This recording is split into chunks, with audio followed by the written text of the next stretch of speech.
a movie I saw called The Weeping Camel. And it's kind of an obscure Mongolian film. I don't think most people will ever get to see it. But in this documentary, there's a camel that gives birth to a white camel, which is clearly not a normal camel. And because the newborn camel doesn't have the appearance of a normal camel, the mother rejects him. And the camel literally cries.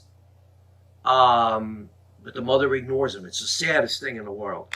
The people who own the camel are trying to straighten it out, and they discover that there is a song that some of the medicine men in Mongolia, some of the shamans, the monks, whoever it is that's religious there, they know a particular song that if played, it will cause the mother to have empathy and love for their newborn.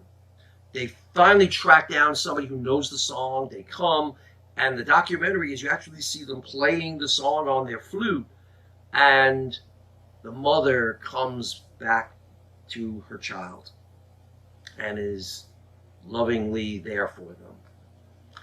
I wonder sometimes, what will it take? What song is it that will cause us to truly care enough for each other?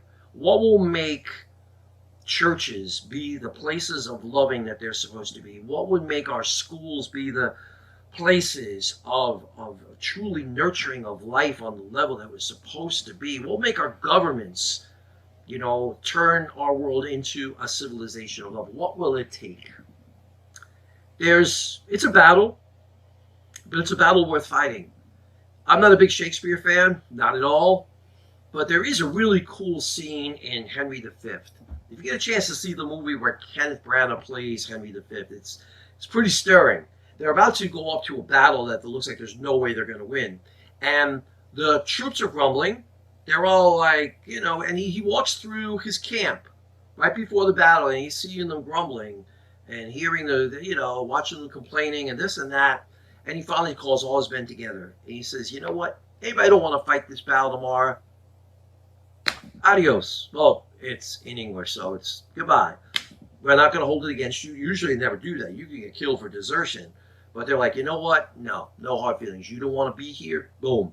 No. We wouldn't want to be fighting that battle right alongside you if you don't have your heart in it. And then he says to everyone else who stays, though, this will be a battle that we win this. They'll talk about us throughout all of history. And you will always be able to say, I was in that battle. And we are in the world at a crucial time in human history. And to be able to be in this battle at this time for the transformation of the world, to the fighting of evil, the systematic enslavement of humanity, man, this is the time to be alive. What's going to be your unique part? What are you going to contribute? Prayerfully, action-wise, loving-wise? Everybody has a part to play. And if we could just see ourselves, we can allow our hearts to be opened, okay, and fill with love and compassion, and never settle. I thought I was doing a lot to help people around the world that are struggling and suffering. In my own country, in places where people are most wounded and people most vulnerable. And then one day, I got to go to the garbage dumps in Nicaragua. And I saw people living off the garbage dumps. And I'm filming it, and my eyes are just overcome with tears. I'm looking at them, and they're acting so respectfully of each other. They're in the stinking garbage. My God, it's 100-something degrees and humid, and this is stinking garbage, and there's hardly any good garbage for them to salvage. And they're just there, and it's their life. It's their life. And they're trying to find a way to support their families. And I'm looking at them and I'm saying, I can't believe I live on a planet where people are forced to live like this to survive. I don't have much. I don't live extravagantly, not by any stretch of the imagination. I live like a king compared to them. And that moment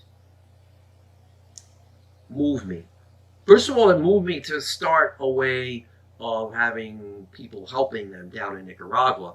More importantly, I said I haven't done enough.